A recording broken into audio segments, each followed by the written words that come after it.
Hey guys, Mr. Will here. So we've seen a lot of amazing films thus far in 2025, but ding ding ding, I think we found a winner for my favorite one yet, and that's Celine Song's Materialists. Following up a near-perfect film with yet another near-perfect film is an impossible feat, yet Celine Song has found a way to pull it off again. Many of you who know me know I love 2023's Past Lives with all my heart. It's one of my favorite films of all time, and I truly mean it. And yet again, she just repeats the feat here with Materialists. Now, I can see why many of you walking into this might think it's going to be very similar to Past Lives, because it also centers around a love triangle, but that's sort of where the comparisons stop.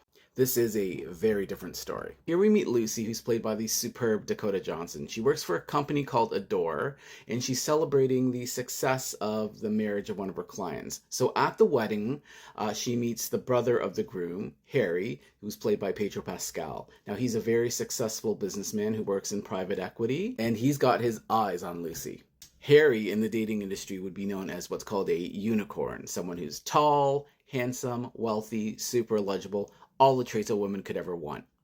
And charmed by Harry, Lucy naturally agrees to date him, mixing a little business with pleasure. But also at the wedding, we have John, who's played by Chris Evans. He's a former flame of Lucy's, and right off the bat, when he enters the scene, you can feel the backstory and tension right away. These two have some unresolved issues.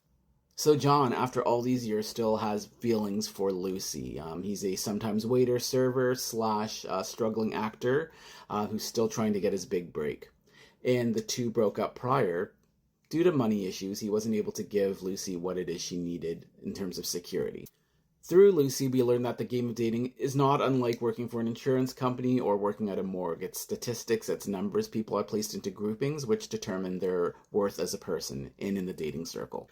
Celine Song has a very distinct way of filming intimate conversations. She sort of starts off on a wide frame, and as the conversation deepens and intensifies, she gets in a little bit closer, little by little. And in a similar manner, the frame just continues tightening in on Lucy as the film progresses. Something happens with one of her clients, which forces her to reevaluate what it is that she wants to do with her life and her career.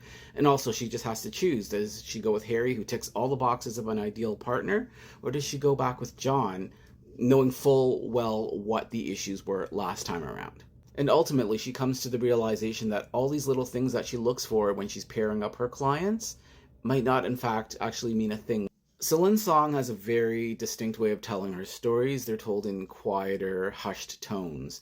And Dakota Johnson, in my books, can do absolutely no wrong. She's a phenomenal actress. She's just pitch perfect here, drawing us into Lucy's conflicts and struggles in a very understated way. I love her.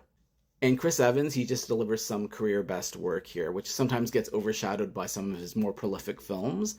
The moment he enters the film, that first scene that you see him, you just see years of disappointment, history, heartbreak, all without saying a word. He's just so good here. I adore him.